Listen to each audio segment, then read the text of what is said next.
Land of the Dead, Episode 1. The phone rang, breaking the quiet atmosphere of the night. I reached out to find the phone and pressed answer. On the other end of the line, my mother's voice rang out, somewhat panicked. "Wake up, Lynn. Come back to your mother's house. Your father has passed away." Hearing that, I woke up and was about to ask again when my mother hung up. I sat up, quickly ran to the closet, took out my backpack, and folded my clothes. As soon as I finished folding my clothes, my parents came down from upstairs. My mother looked at me and urged, "Hurry up and change your clothes. Your parents are waiting for you in the car." I nodded to my mother, then handed the backpack in my hand to my father and said, "Please bring it down to the car for me. I'll be right down." Then I took the clothes that were ready on the bed and quickly went to the toilet. A while later, I went downstairs and didn't see anyone. I looked around to see if I had forgotten anything. After making sure I hadn't forgotten anything, I quickly went to the gate. After waiting for me to settle down, my father started the engine and drove away. Without waiting for my mother to say anything, I turned to ask, "What happened to my father, Mom?" I remember he was still very healthy last week, just a little cold. Just now, when you told me he had passed away, my limbs were weak. My mother sighed. "I don't know anything. I only heard that from your grandmother. I heard that he had a stroke or something, and he even vomited black blood. I imagined my father vomiting a pool of black blood and couldn't help but shiver." My mother clicked her tongue and continued, "It's scary to think about. He was only in his 50s, not that old, and yet suddenly hearing the news of his death, life is truly unpredictable." I didn't know what else to say, so I kept quiet. My mother didn't say anything more. She turned to look at the scenery on both sides of the road and sighed again. The car just sped away in the night. The atmosphere in the car was as quiet as a sheet. A moment later, my father suddenly spoke to the back. "I probably won't be able to stay for long. I'll light a stick of incense for my uncle and then I'll go, because there are still a few contracts and projects in my company that haven't been completed yet. I'm afraid that if I'm late, my boss will nag me and it will be troublesome." My mother replied, her eyes still fixed on the window. "Then you just mind your own business. I'll tell my relatives if there's anything." I don't know if my mother and father talked to each other afterwards, because after hearing that sentence, I gradually fell asleep. I don't know how long I slept, but when I woke up, I was less than 5 kilometers away from my hometown. I stretched and let out a long sigh. It was true that traveling long distances by car was really tiring. I glanced at the clock. It was already 5 in the morning, so I had been walking for 3.5 hours. Looking to the side, I intended to ask my mother if she was thirsty, but seeing that she was already fast asleep, I didn't dare wake her up. I reached for the bottle of mineral water behind me, and as soon as I opened the cap, my father suddenly braked the car. Both my mother and I fell forward, and the water in the bottle spilled all over my pants. My mother jerked open her eyes. Reflexively, she put her hand up to support the chair in front of her, preventing a strong impact. She asked in panic, "What happened? Was there an accident? Are you okay, Mr. Tan?" The car stopped completely on the side of the road. My father let out a breath. He answered, his voice still trembling, I just now I saw someone crossing the road. But clearly from afar I didn't see. That person suddenly appeared and crossed. I just stepped on the brakes suddenly. Otherwise there would have been a fatal accident." My mother heard that, looked around and said, "Oh, I didn't see anyone. The road is so empty. There's no one. And even if there was someone crossing, how could they have just disappeared from my sight? You must have seen wrongly. How could anyone cross the road so recklessly?" My father saw that my mother didn't seem to believe it, so he argued, "How could you be wrong? I clearly saw it just now."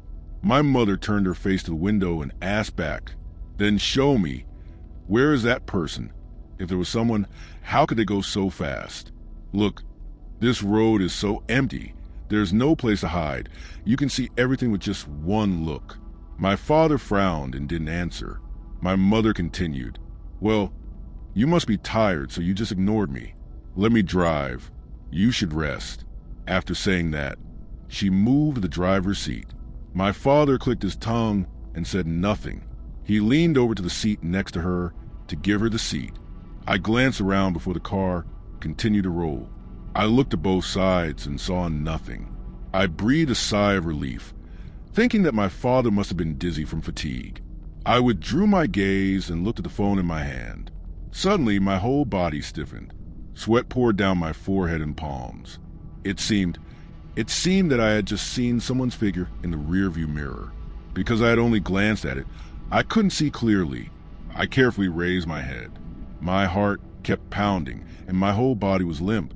When my eyes met the rearview mirror, I saw an extremely horrifying scene. I took a deep breath, trying to calm myself down.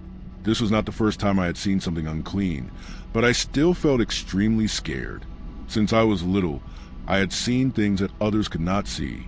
Once, when my mother saw me talking to myself, she thought I had a mental problem. So she took me to see a doctor. But the doctor said I was fine, and on the contrary, I was very smart. At that time, I was still young, so I did not know who was around me, who was human and who was a ghost. I thought they were people, so I was not too scared. They were no different from normal people. It was just that their faces were always pale. Their eyes were quite wild and somewhat soulless. It was not until I saw a ghost in a traffic accident that I realized that there were not only living people around me, but also the dead. To be honest, after meeting that ghost in a traffic accident, I was always haunted. Every night, I did not dare to sleep alone, but insisted on sleeping with my parents. When my mother heard my story, she immediately took me to a temple hundreds of kilometers away from home to meet a monk. She said that this was an acquaintance of hers. She often donated to this temple. This monk was also a monk with high moral standards and an extremely good character. As soon as he saw me, the monk clicked his tongue and said, "Your fate is very difficult. My daughter, later on, you will encounter disaster. If you survive, your life will be peaceful. Otherwise, you will lose your life." When my mother heard that, her face changed. She begged in all kinds of ways. The monk could not bear to see my mother so earnestly. The monk took down a pendant shaped like a lotus petal from his altar. He told me to wear it on my body at all times, until it broke, which meant that I was safe at that time. I reached out to receive the pendant. Holding it in my hand felt a bit cold. I guessed that this pendant might be made of jade. My mother and I thanked the monk profusely and then left. Since wearing the lotus petal pendant, the surrounding spirits no longer dared to come near me. Gradually, there were no more lingering spirits around me. It had been a long time since I'd seen them, until today. Seeing that I was still silent and not saying anything, my father turned his head down and asked, "What's wrong with you? Are you okay? Why do I see your complexion is a bit bad?" I raised my hand to wipe the sweat off my forehead, try to regain my composure, not wanting my parents to worry. So I answered randomly, I'm fine, Dad. I think I'm just carsick." Hearing that, my father only hummed a few times and then turned back. The atmosphere in the car returned to the silence as before. I glanced at the rearview mirror again, but this time I saw nothing. I was about to breathe a sigh of relief when suddenly I felt cold all over. The hairs on my body stood up. I shivered reflexively, and at that moment I seemed to hear someone laughing softly beside my ear. I jumped, dropping the phone I was holding on the floor of the car, creating a dry sound. My father heard the noise and immediately turned around and asked, "What's wrong, son?" I bent down to pick up the phone and replied, "It's okay, Dad. I just dropped the phone by accident." My father said yes and turned back. After picking up the phone, I pretended to be looking at something, but in fact I was listening carefully to the laughter from earlier. I didn't know if it was because I was tired from driving and hallucinating, or if the laughter from earlier was real. If the laughter I heard earlier wasn't a hallucination, I was a bit worried, because for a long time, I have not seen or heard the voice of a ghost, but today I started to hear and see again, just after receiving the news of my father's death. I don't know if it was a coincidence or a sign. After driving for another 20 minutes, we arrived at the town near my grandmother's house.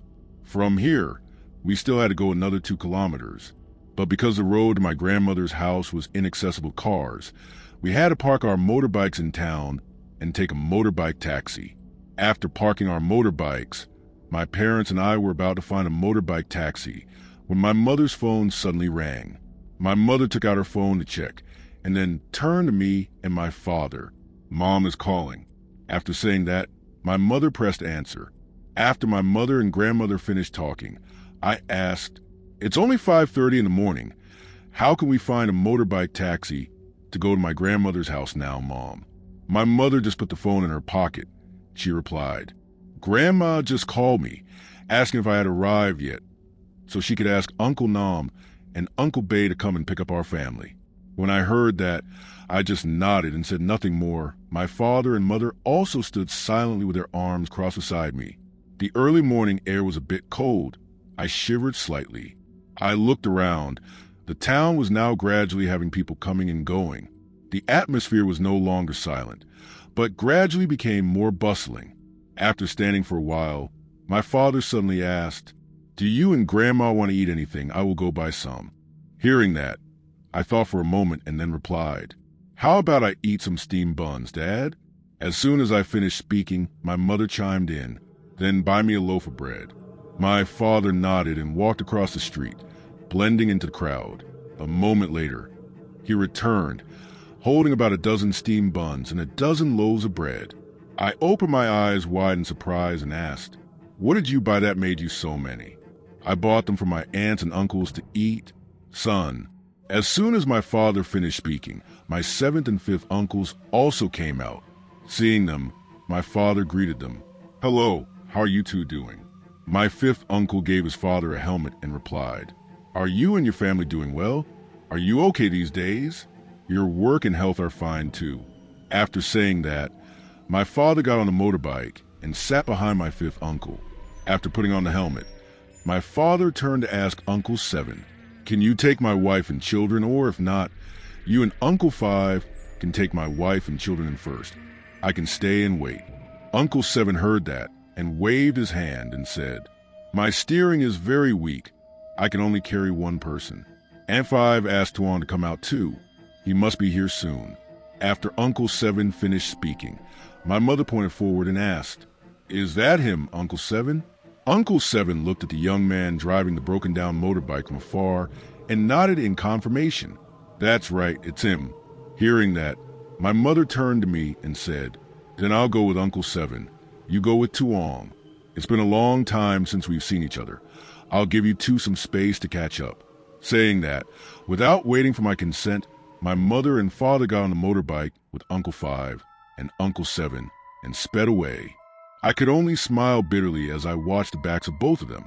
Stopping the motorbike in front of me, Mr. Tuong held out his helmet and said, "Get on the motorbike, I'll take you to this house." I smiled lightly at him and reached out to take the helmet. After I was settled, Mr. Tuong started the motorbike. We talked a few words. Mostly he asked me how I was doing, how I was studying.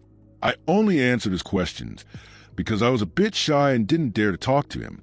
I remember when I was little, I was very close to him because his house was next to my grandmother's house. So he came over every day to invite me to go out. Later, my family moved to the city, so my family and I weren't as close as before. He lived with his father. His mother left when he was young, so my family loved him very much, considered him like a family member. When he was just 18 years old, his father passed away, and he had to live alone. He did everything anyone hired him to do, and the villagers saw that he was capable, so everyone liked him.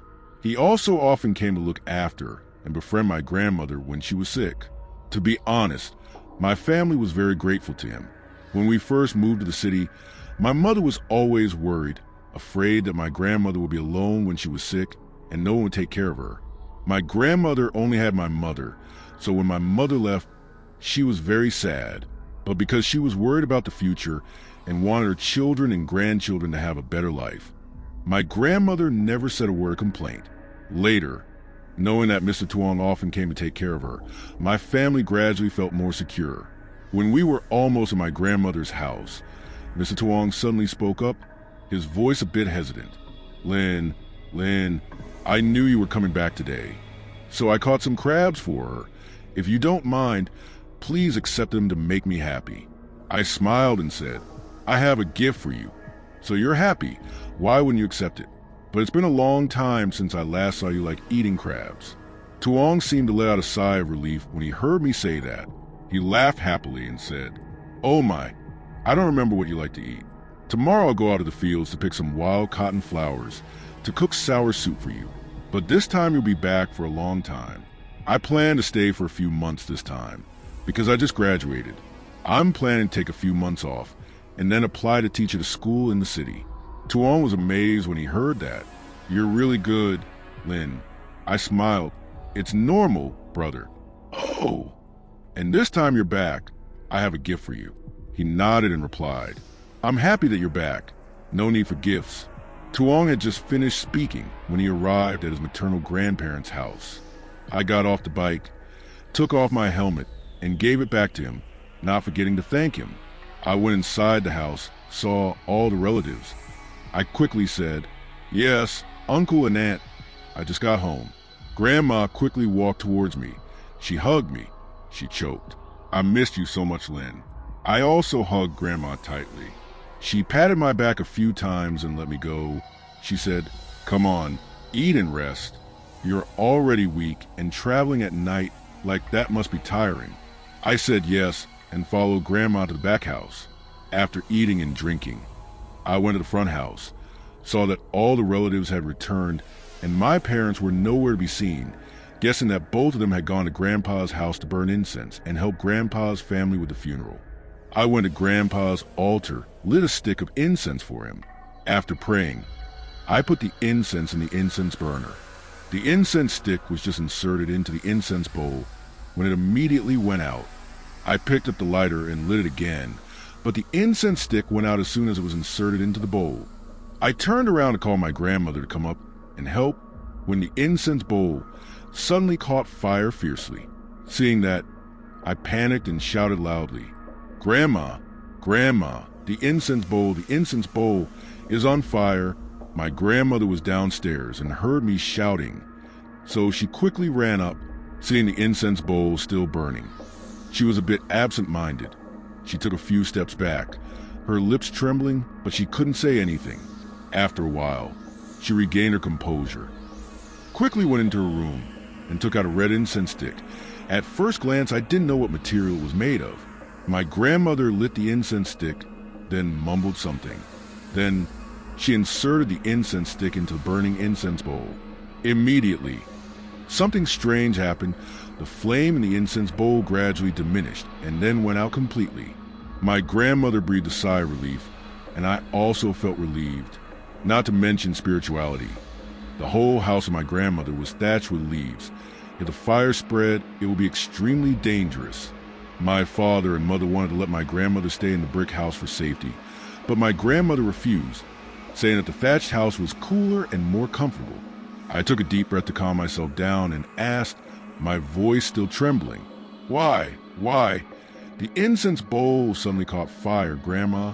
My grandmother sighed and replied, "I don't know either. Maybe there is something that my grandfather wants to tell the family." Hearing this, I felt a little cold. Ever since I heard that my father had passed away, I felt restless and uneasy. Now hearing my grandmother say that, a feeling of fear began to rise in my heart. Looking at the clock hanging on the thatched wall of the house, my grandmother said, "It's already 10 o'clock. Wait for me to go and relight the incense bowl, and then I will take you to my father's house." I said yes to my grandmother and took the incense bowl from the altar and gave it to her. My grandmother took it and turned to go to the back of the house. I was about to turn around and follow my grandmother when Mr. Tuong outside walked in, holding a basket of clean field crabs. Seeing me, he smiled and said, "I brought you some crabs. If anything happens, tell your grandmother to cook soup for you to eat." I reached out to take the basket of crabs and put it on a nearby table. While walking, I said, "Oh, thank you so much." Mr. Tuong didn't say anything but just raised his hand and scratched his head, smiling innocently. After placing the basket of crabs on the table, I turned to him and said, "Wait for me a moment. I'll go get you a gift." After saying that, I went into my grandmother's room and brought out a small box and placed it in front of Mr. Tuong. Seeing that, he opened his eyes wide in surprise and asked me, "What did you bring me that's so much?" "It's just some random stuff, clothes and books." I saw that he seemed a bit shy, He kept standing there awkwardly, so I said, "You don't admit that I'm sad. Then let me thank you very much. Where's your grandmother?" I pointed to the back of the house and replied, "Is your grandmother out there picking up a new incense bowl?" Mr. Tuong wondered. "Picking up an incense bowl? Why do you have to pick it up again?" "Today is not a special occasion." I told Mr. Tuong about the burning incense bowl earlier. After listening, he frowned as if he was thinking about something. After a while, I still didn't hear him say anything, so I spoke up to break the silence. "Are you busy later? If not, can you come to Mr. Ba's house with me?" Mr. Tuong quickly replied, "Okay, anyway, I'm free all day today. I'm not busy at all." As soon as Mr. Tuong finished speaking, my grandmother also carried the incense bowl from the back of the house. After placing the incense bowl on my grandfather's altar, we quickly walked together to Mr. Ba's house. Today there was no sunshine. It had been gloomy since morning. Dark clouds covered a corner of the sky. The air was cold. I walked under the midday sun but did not feel any warmth. But on the contrary, I did not know why I felt a chill down my spine. After walking for more than 3 minutes, I arrived at Mr. Ba's house. Before I entered, I could feel a cold atmosphere covering the house. From inside came the cries of a few people. It sounded so sad and heartbreaking. I followed behind my grandmother into Mr. Ba's house. Mr. Tuong always walked close by. As soon as I entered, I immediately saw Mr. Ba lying on the bed. His face was pale, his cheeks were sunken, his eyes were closed, his lips were purple. Around him were his children and grandchildren standing looking at him.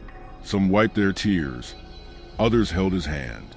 Unable to bear such a scene of life and death, I stopped looking and turned away.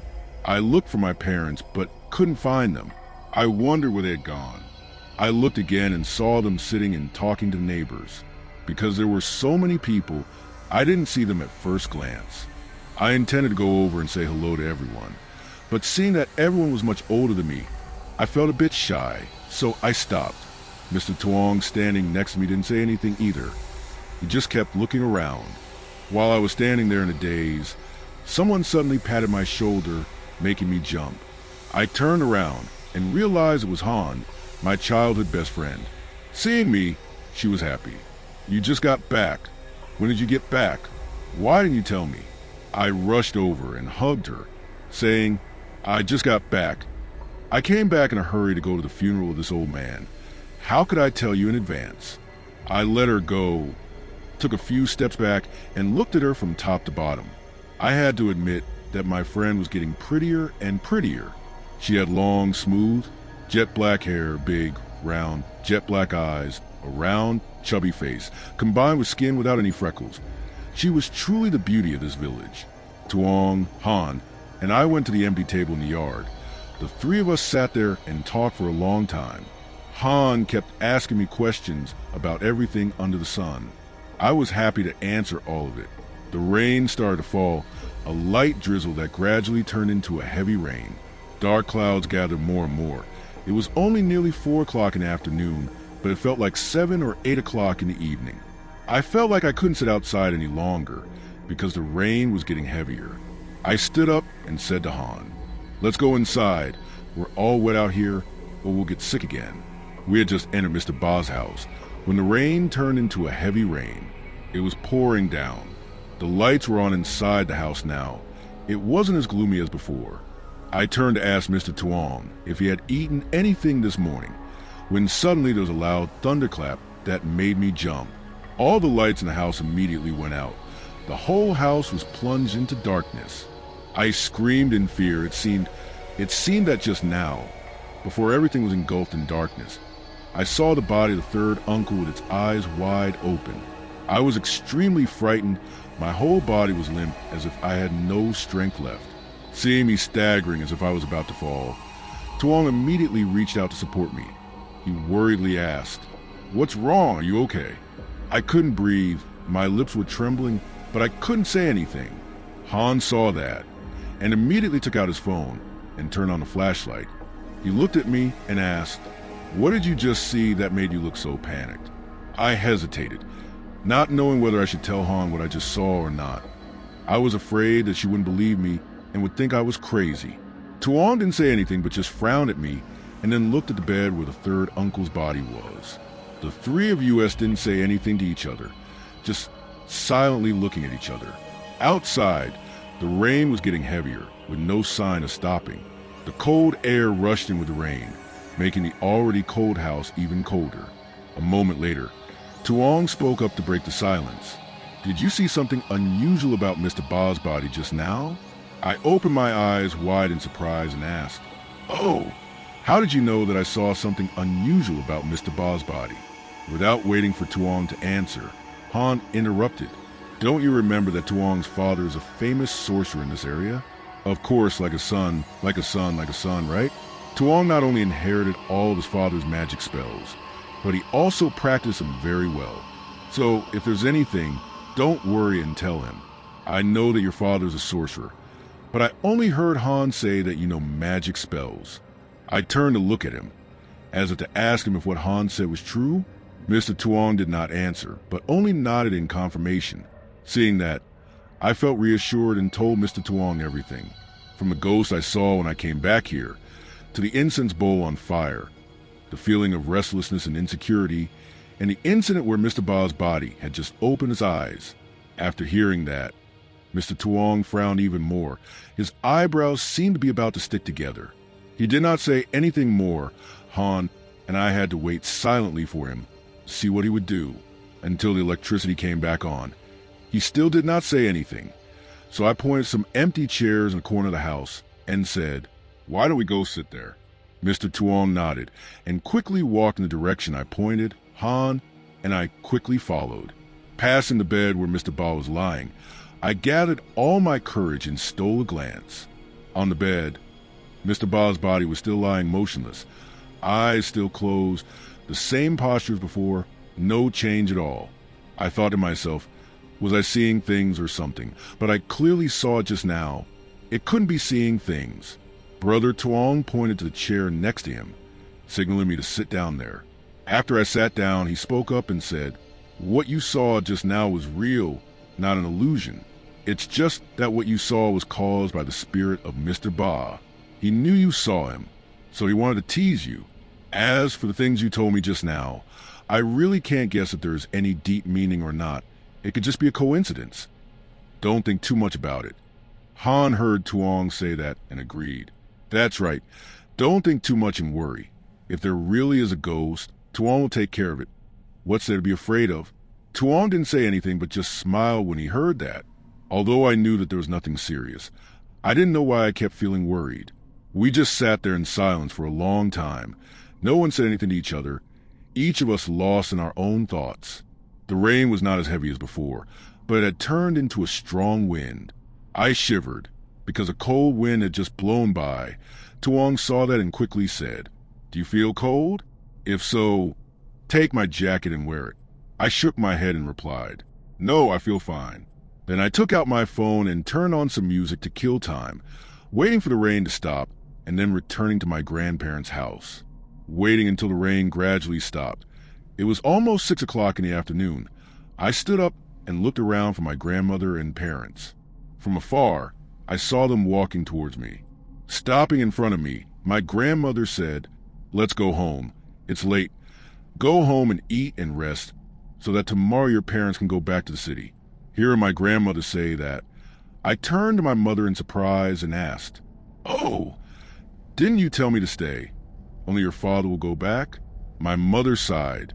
"Your grandmother caught a cold, so I went back to the city to take care of her. You should stay and play with your grandmother. You can go back in a few months. Anyway, you've graduated. You don't have to go to school anymore." I nodded and replied, "Okay, that's fine, Mom. I'll stay and have fun with your grandmother, so she won't be so sad." I said, then followed my parents out of my father's house. When I got home, I waved goodbye to Tuong and Han and went inside. Grandma and Mom went to the kitchen to prepare food, while Dad and I got our clothes and went to take a bath to cool off. My dad and I had just finished bathing, and Mom and Grandma had finished cooking. We waited for Mom and Grandma to take a bath before our family sat down at the table to eat. The meal was quick. Everyone seemed quite tired. No one said a word to each other. After eating, my mom looked at the clock and said, It's almost 9 o'clock. Everyone is tired today. Let's go to bed early. You sleep with Grandma. Mom and Dad sleep at home first." I nodded in agreement and turned around and went with Grandma to her room. There was nothing in the room except a bamboo bed and a very old wooden cabinet. At the end of the room was a window with a bamboo frame. I pointed at the window and asked, "When you sleep at night, Grandma doesn't close the window?" Grandma shook her head. "Why close it? Leave it like that to cool down and sleep better." I just said yes and didn't ask anything more, seeing Grandma take out the mosquito net to hang. I also hurriedly ran over to help. After finishing putting up the net, I lay down and let out a sigh of relief.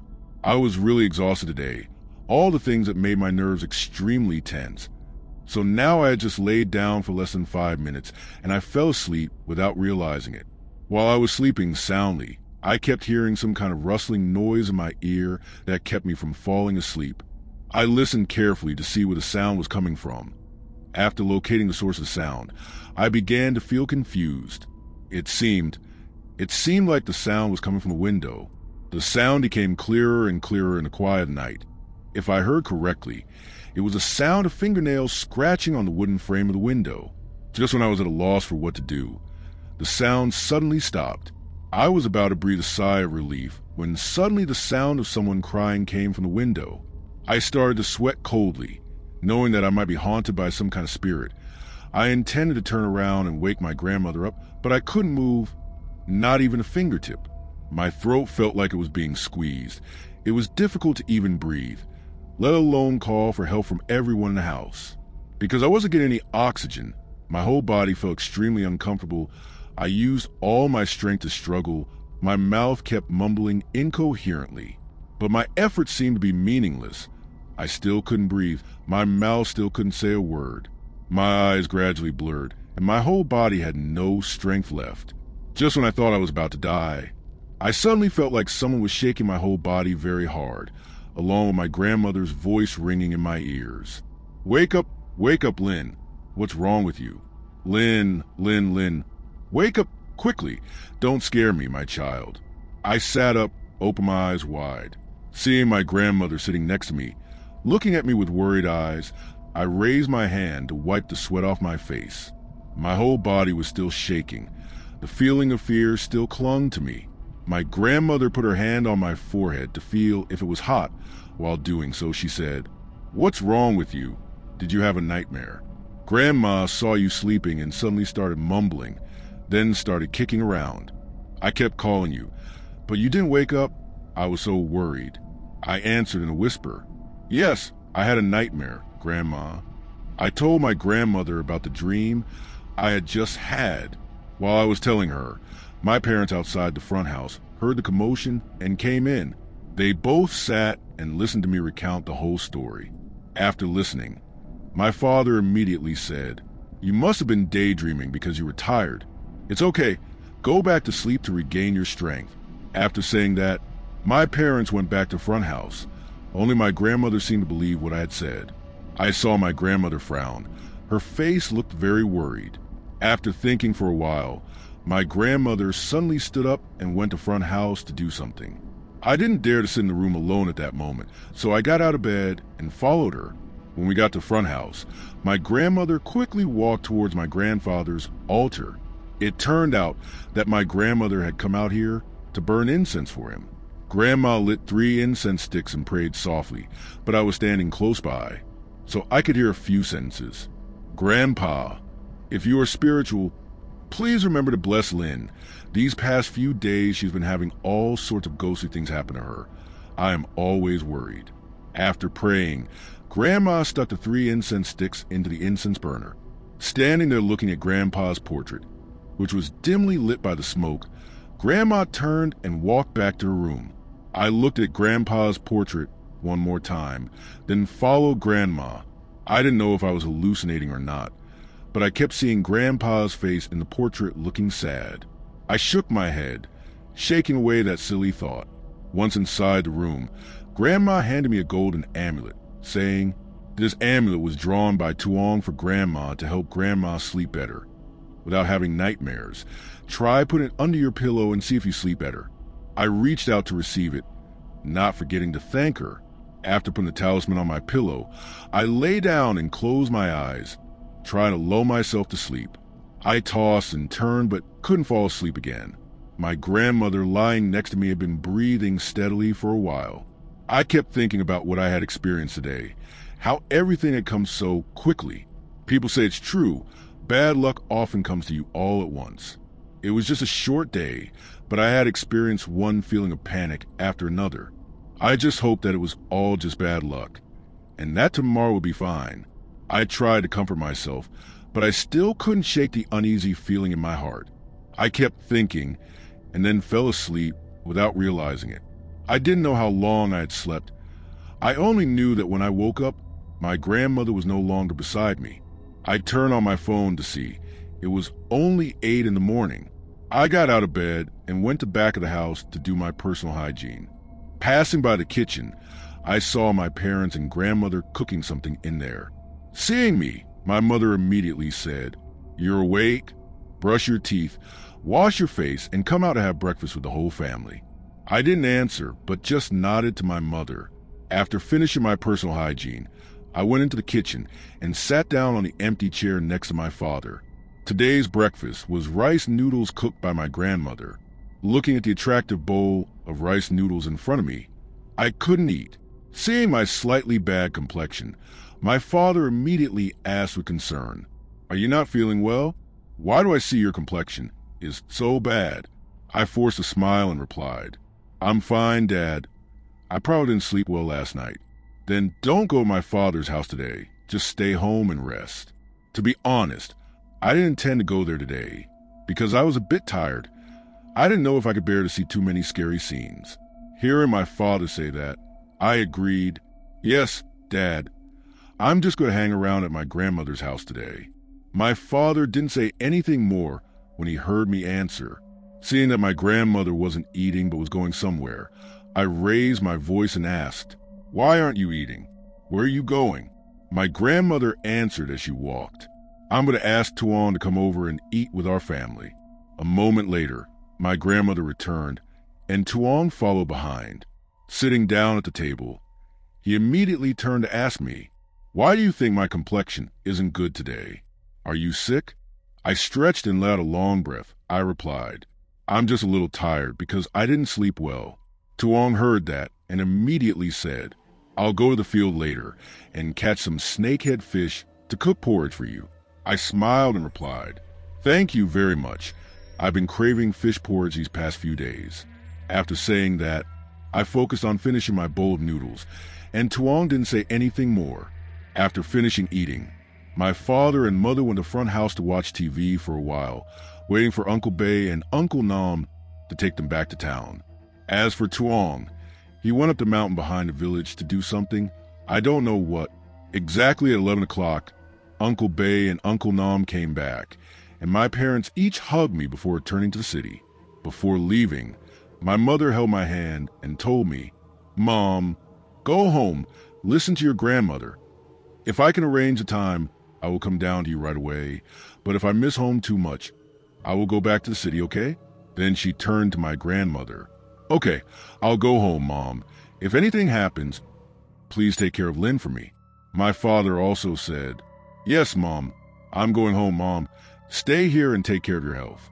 My grandmother hugged my parents again and said, "You too go home and take care of your work. I will take care of Lynn. Don't worry." I saw my parents off in the car, but I still felt a little sad. I just stood there watching my parents' backs until they disappeared.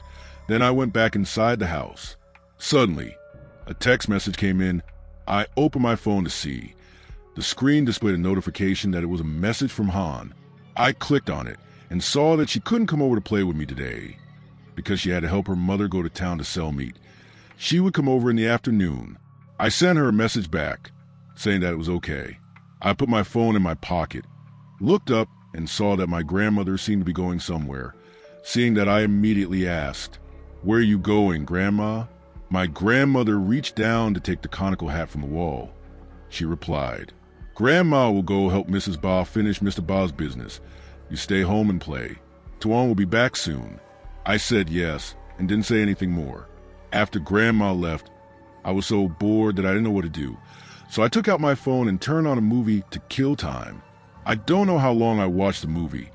I only know that when Mr. Tuong came to find me, it was already afternoon, although the whole day passed by in a boring way. Luckily, nothing happened. Mr. Tuong brought the bowl of fish porridge back, put it on the table in front of me. He said, "I just finished cooking it for you. Try it and see if it suits your taste." I looked up at him and smiled. I replied, "Yes, I'll eat it right away. Thank you very much." Then I started to scoop the porridge into my mouth with a spoon. Mr. Tuong sat next to me and watched me eat deliciously. He just smiled and said nothing. I also silently focused on eating the porridge. No one said anything to anyone. The space was filled with only the sound of wind and distant voices. A moment later, Tuong suddenly spoke up, breaking the silence. "Do you want to go somewhere later? I will take you there." I thought for a moment and then replied, "Then can I go for a walk with you later?" "Okay, I will take you to this beautiful place later." I nodded to him and continued eating the porridge. Because I was also feeling a bit hungry, the porridge bowl quickly reached the bottom. Right when I finished eating, my grandmother came home. She walked into the house, still holding a bag of food in her hand. Seeing that I had just finished eating something, my grandmother asked curiously, "Did you just eat something? I thought you hadn't eaten yet, so I brought you some food." I smiled and replied, "Yes, Tuong just cooked fish porridge for you to eat." Hearing me say that, my grandmother turned to Tuong and said, "Then you take this bag of food home to eat. I and Lin have already eaten. I'm afraid it will burn if I leave it overnight." Tuong hesitated a bit, then reached out to take the bag of food that my grandmother gave him, still not forgetting to thank him. Seeing that, I immediately said, "Then you go home and eat. I'll take a bath to cool off, and then I'll come find you." Tuong nodded in agreement, then turned to say goodbye to my grandmother and left. I went into the room to get my clothes to take a bath, while my grandmother went to the backyard to feed the chickens and conveniently swept the front yard. After bathing, I went into the room to get my phone and quickly went to Tuong's house. From inside the house, he saw me coming, quickly ran out. He raised his hand to scratch his head and smiled and said, "You're done. Then let's go now." I said yes to him and looked around. Not seeing any cars, I asked in surprise, "Should we walk?" Tuong replied in a matter-of-fact tone, "That's right, it's not that far. Let's walk around." He said that, and then turned around and walked ahead. I saw that and quickly followed behind. We walked toward the end of the village. Then he led me into a small path. I looked at the majestic and towering mountain in front of me and felt a little tired. I didn't know if I had to climb all the way to the top of the mountain. If I did, I would probably die. Seeing me suddenly stop and not go any further, Tuong turned back and looked at me in confusion. Seeing my eyes looking up at the top of the mountain, Tuong understood and smiled. "Don't worry. We won't reach the top of the mountain. Don't worry." I breathed a sigh of relief when I heard that. Seeing Tuong was already a distance away, I hurriedly followed. After climbing for 5 minutes, we reached a flat piece of land, about 8 square meters in area. Mr. Tuong suddenly stopped. He turned to me and said, "We're here." I quickly walked to stand next to Mr. Tuong and looked around. After seeing the surrounding scenery clearly, I was a bit surprised because I didn't expect there to be such a beautiful place here. Standing up here and looking down, I could see the whole village. In the distance were columns of smoke rising from houses cooking dinner. In the sky were flocks of birds flying back to their nests. At my feet was a platform of wild grass. Next to the cliff were many flower bushes of all colors. I didn't know what kind of flowers they were. A few steps away from me was a long wooden bench. It looked simple but very sophisticated. I looked around and felt extremely happy. I turned to Tuong and happily said, "How did you find this place? I didn't expect there to be such a beautiful place on a mountain." Tuong smiled and proudly replied, "I made this place. Those flower beds and the grass underfoot were all planted by me, and that bench was also built by me." I opened my eyes wide in surprise and asked again, "Did you do all of that?" Tuong nodded in confirmation and then pointed to the wooden bench. He said, "Why don't we go sit over there and relax?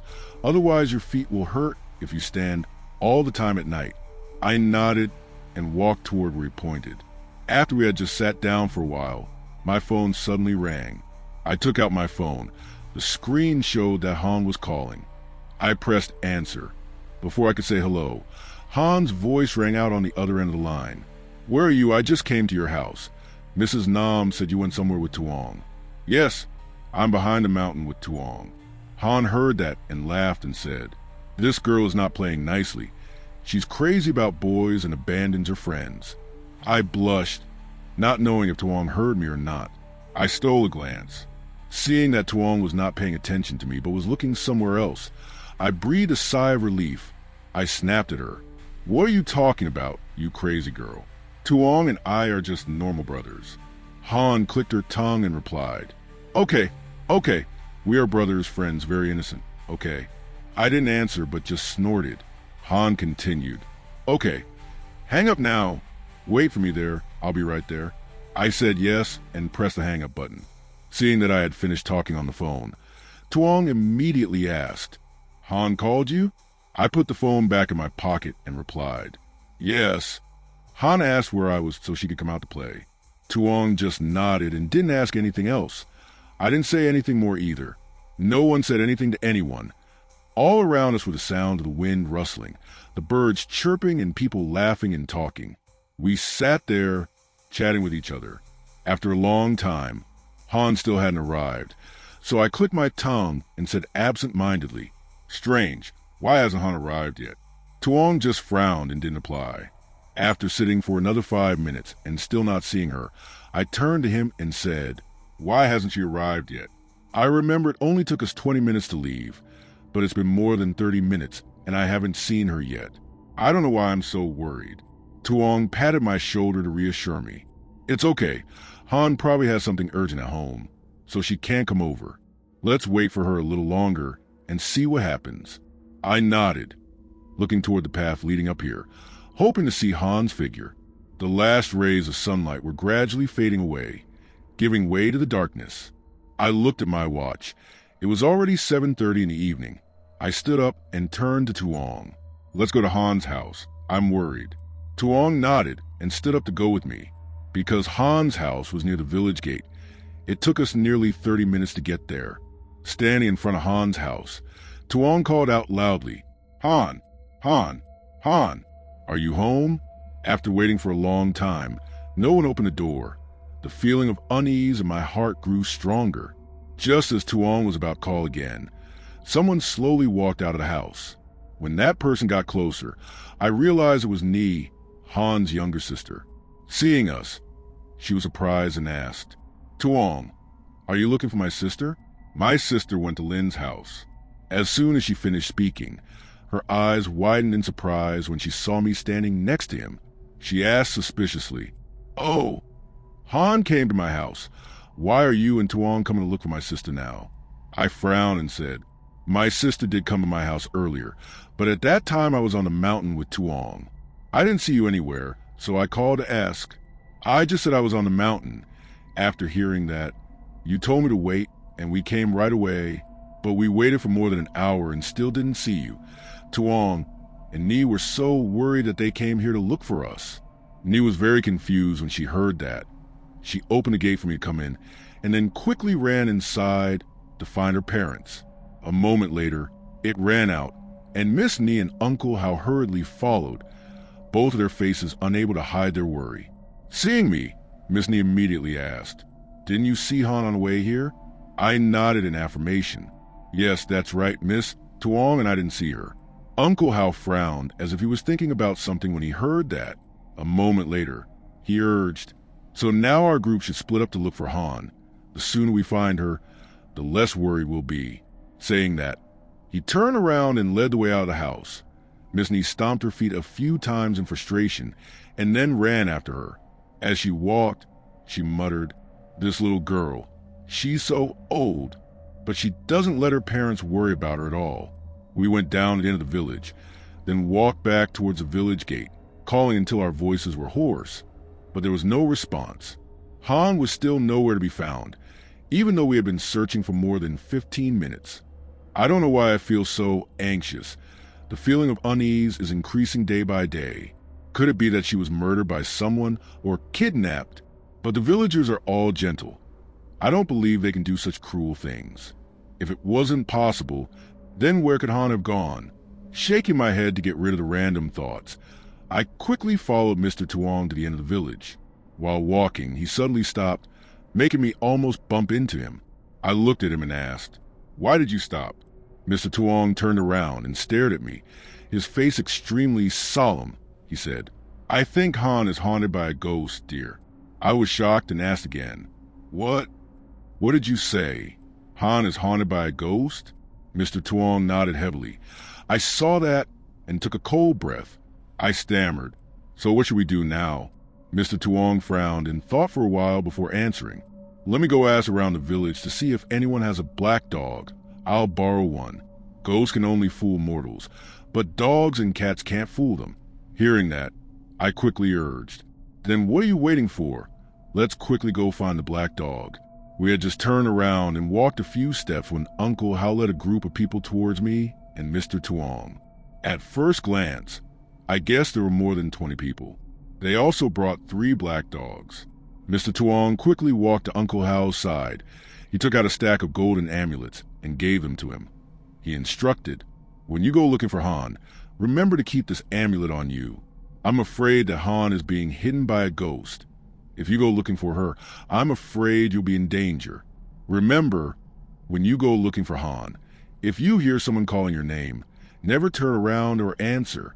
It seemed that Uncle Hao had already guessed that Han was being haunted by a ghost. So when he heard Tuong's announcement, he was not surprised at all. He reached out to receive the amulets from him and distributed them to everyone. After finishing, the group began to split up to continue looking for Han. I was about to turn around and follow Tuong when I suddenly heard someone calling my name from behind. Realizing that it was my grandmother's voice, I turned around. Seeing that I was fine, my grandmother breathed a sigh of relief. She said, "Seeing that you're okay makes me feel relieved. I was scared to death when Hao said that his daughter was haunted by a ghost." I tried to force a smile to reassure my grandmother. "I'm okay. Don't worry too much. I'm with Tuong. How can any ghost dare to hide her?" Having said that, I turned around to follow Tuong to find Han, but when I turned back, he was nowhere to be seen. I looked around but still couldn't find her.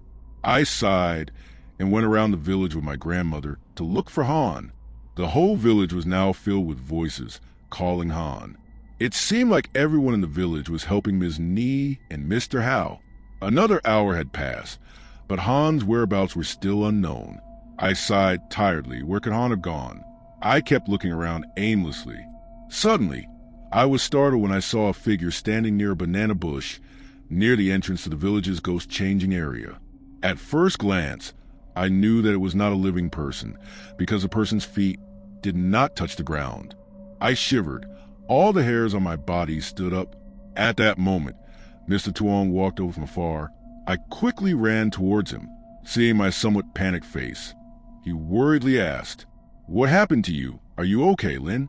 I raised my hand, signaled for silence, then whispered close to his ear, "I just saw a spirit in the banana bushes near the ghost-changing area." Mr. Tuong frowned and looked in the direction I was pointing. He didn't say anything, just stared at it for a long time. Suddenly, without saying anything, he quickly walked toward the banana bushes. Although I was a bit scared, I followed behind. When we got closer, Mr. Tuong slowed down, and I walked carefully step by step.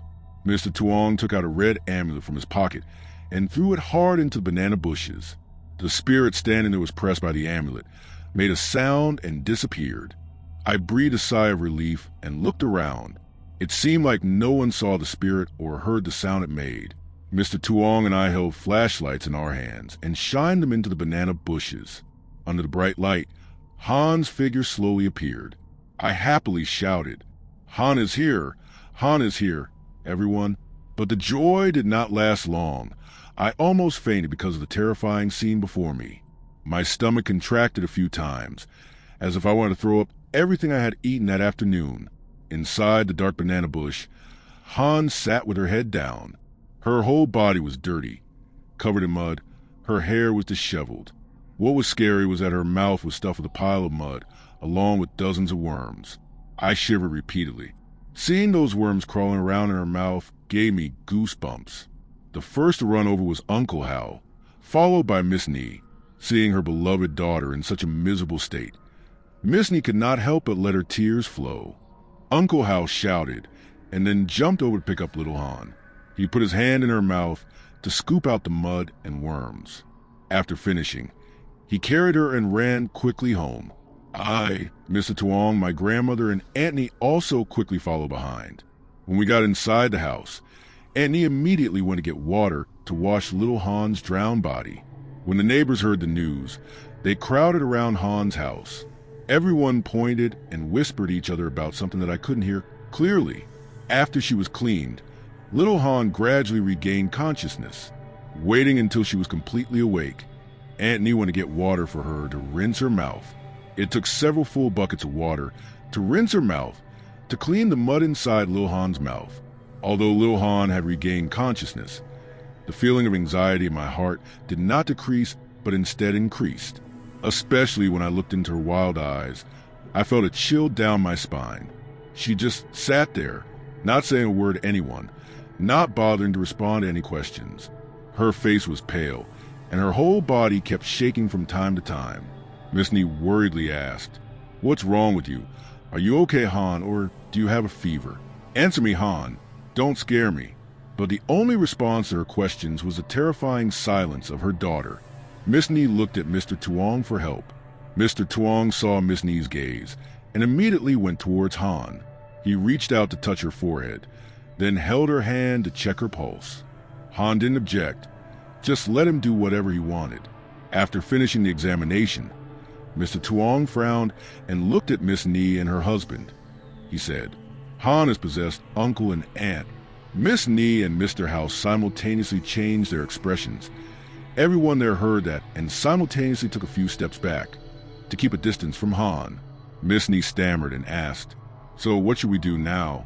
Mr. Tuong thought for a moment and then replied, "Let me try talking to that spirit. If it lets Han go, then tomorrow we will make an offering. Otherwise, I will use stronger measures." He then walked over and sat down next to Han. His lips moved as if he was saying something, but no sound came out. A moment later, his face suddenly became angry. He shouted, "Now, will you get out of this body? If not, don't blame me for being too harsh." Nan didn't say anything but just curled her lips and smiled contemptuously. Mr. Tuong was so angry that he burst out laughing. He said, Okay, you're very good." Then he turned to Mr. Hao and said, "Uncle, go cut me a mulberry branch. And if there are any children in the house, please give me some urine. Uncle, please pour that urine on the entire mulberry branch for me." Uncle Hao nodded and turned to leave. After Uncle Hao left, Mr. Tuong said to Ms. Nee, "Please go to the kitchen and get me a cup of clean water." Ms. Nee obediently did as Mr. Tuong told her, without asking again. After receiving the cup of water from Ms. Nee, Mr. Tuong took out a golden talisman from his pocket, holding the cup of water towards me. He said, "Please hold it for me." After giving me the cup of water, Mr. Tuong took out a lighter from his pocket to burn the talisman. The fire climbed up the talisman and spread out. Mr. Tuong quickly threw it into the cup of water in my hand. It seemed like the burning talisman would be extinguished when it came into contact with water, but no. Strangely enough, it continued to burn quietly in an environment full of water. After a while, the talisman turned to ash, and the cup of water turned a slightly cloudy color. Mr. Tuong reached out to take the cup of water back and walked towards Han. Stopping about 3 steps in front of it, Mr. Tuong extended his index finger and pointed it in the middle of his forehead. While pointing at its forehead, he mumbled something that I couldn't understand. After a while, he stopped and ordered, "Quickly take this cup of water and drink it all." As if hypnotized, little Han did as Mr. Tuong told her. She reached out to take the cup of water and drank it all in one long gulp. After finishing the cup of magic water, I saw that she was still no different from before. She was still dazed, her eyes were still wild. But just a few seconds later, her lifeless face gradually showed signs of discomfort.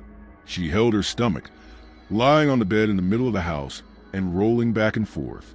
I felt like she was very uncomfortable. Little Han started to groan. Her face turned extremely fierce. She glared at Mr. Tuong, her eyes bulging. She kept screaming at Mr. Tuong, but didn't say anything. She was now like a wild animal. Everyone there was terrified by what they saw. Everyone automatically backed away. Little Han suddenly sat up and rushed towards Mr. Tuong. I was startled and shouted loudly, "Mr. Tuong, be careful." It seemed that everything that was happening was under his control. I saw that he was very calm. He took out a red string from his pocket. He threw himself at Little Han and pushed her down. I didn't understand why Little Han, who was usually so weak, was now extremely strong. Mr. Tuong struggled to tie her hands and feet with the red string. After being tied by Mr. Tuong with the red string, Little Han was still screaming but couldn't do anything. I don't know why, but a thin red rope like that could tie up Little Han, who was still as strong as an elephant, making her unable to move her arms and legs. Seeing that Little Han could no longer slap her, Tuong let out a breath and walked over to stand next to me to wait for Uncle Hao to bring back the mulberry branch that had been soaked in the child's urine. A moment later, Uncle Hao also returned, holding a small mulberry branch in his hand. Giving the mulberry branch to Tuong, he said in a panting voice, "Here, this mulberry branch is here, my child. I've already sprinkled urine on it." Tuong nodded to him and reached out to take the mulberry branch. Then he slowly walked towards Little Han. After struggling for a while, but still unable to escape, Little Han finally lay still.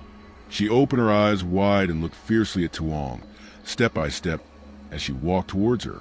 It seemed to smell the danger coming from the mulberry branch in his hand. She kept growling in her mouth as if warning him not to come near. But Tuong did not please her. The more she roared, the faster he sped up his steps. No one around made any noise. Everyone was silent, witnessing the strange things that were happening and would happen. Stopping in front of Han, Tuong smiled at her, and then he whipped Han with a mulberry branch. Wherever he whipped, Han cried out miserably. Her whole body was covered in red and purple whip marks. Looking at her made my whole body shudder. Tuong coldly ignored how miserably Han cried out. He still did not show any mercy, even a little bit. Han cried out hoarsely. Her wet eyes looked towards Ni and Hao and begged, "Dad, Mom, save me." Ni could not bear to see her daughter in such a miserable state. She was about to run in to stop me, when I quickly stopped her. I pointed at Mr. Tuong's whip and explained for him. "Look, Mr. Tuong only whipped very lightly, almost without using any strength, but Han looked like he was in a lot of pain. I think Mr. Tuong is beating the spirit that is residing in Han's body, not torturing Han's body. Uncle and Aunt." Only when Ms. Ni and Mr. Hao heard me say that did they pay attention to Mr. Tuong's whip. After looking closely, they both nodded as if they understood. However, Ms. Ni still felt heartbroken when she saw her daughter being tormented. Seeing that things could not be saved, no one stood up to rescue her. Han had no choice but to sigh and force herself to sit up. She lowered her head and softly begged, "I beg you, spare me this time. From now on I will not dare disturb the village anymore." Mr. Tuong coldly snorted. "How can I believe it? The words of the devil are all lies." Saying that, Mr. Tuong took out a yellow talisman from his pocket, as fast as lightning. He stuck it on Han's forehead, and then he silently recited something. A few seconds later, he suddenly shouted, "Soul leaving." After finishing his sentence, Han's whole body stiffened, and suddenly she vomited something black and extremely foul-smelling, and fell backwards unconscious. I covered my nose and took a few steps back to avoid that unpleasant smell. Everyone present grimaced and moved away. Mr. Tuong was the one who had the closest contact with Han's vomit, but his expression did not change. He dusted off his hands and let out a long breath. He announced to everyone, "The spirit in Han's body has been chased away by me. Everyone can rest assured."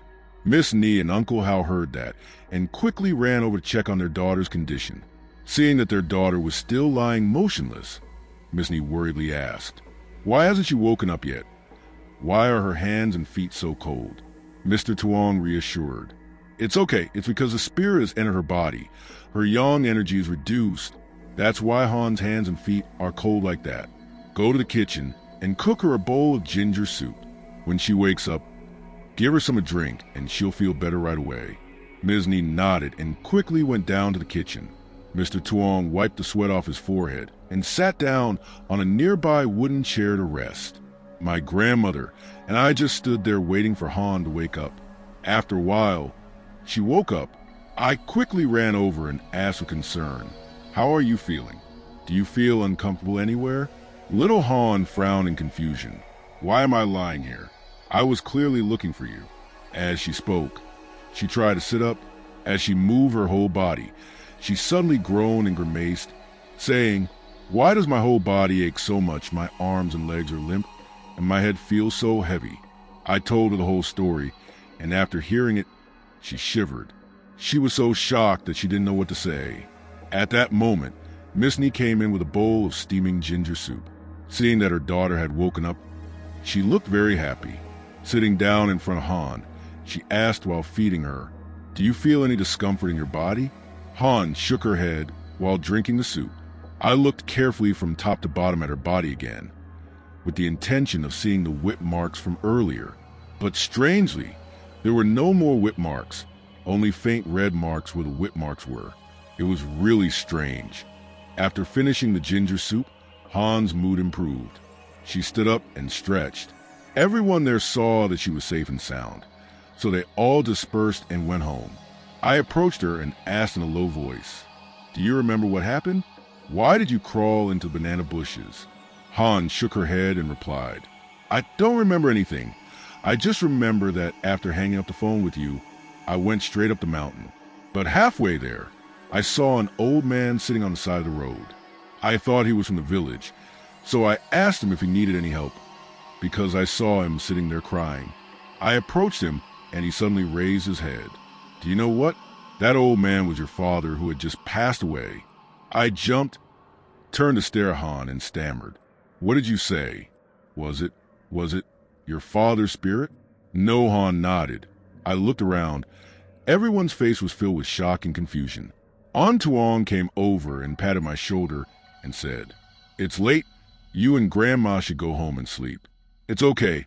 Han must have seen wrongly, or there's another spirit pretending to be Mr. Ba." When I heard An Tuong say that, I could only follow his words, because I couldn't interfere in such matters. I said goodbye to him and Uncle Hao's family, and left with Grandma. Before I left, An Tuong stuffed 2 red talismans into my hands, with a picture of a white tiger drawn on them. He told me, "When you go back, remember to stick these 2 talismans on the front and back doors before going to sleep. Don't go to Mr. Ba's house tomorrow. Wait until the funeral and then go over." I nodded and said, "Yes, I plan to, but I'm a bit scared." After saying that, Grandma and I went home. When I got home, as he had told me, I stuck the 2 charms on the front and back doors before going to bed. I don't know if it was because I was too tired or not, but I quickly fell asleep with a jumble of thoughts. That night passed peacefully. I didn't have any more nightmares. The whole day was the same. Nothing unusual happened. I breathed a sigh of relief, finally having a peaceful day. Until noon the next day, my grandmother and I went to my father's house to see him off for the last time. When we arrived, my father's coffin had already been carried out of the house. My grandmother and I joined the crowd, walking towards a burial ground at the end of the village. After walking a short distance, it started to rain quite heavily. Mr. Tuong suddenly changed his expression. He waved his hand to signal me to come to his place. Although I didn't understand what was going on, I still quickly ran up. He handed the bronze bell he was holding to me and said, "Hold this bell and shake it while leading the group toward the burial ground. Remember, don't stop no matter what you see, because your body has a heavy energy. It's easier to open the way for the dead. Can you do it?" I shakily reached out to take the bell, my mouth unable to speak. Yes. Okay, don't worry."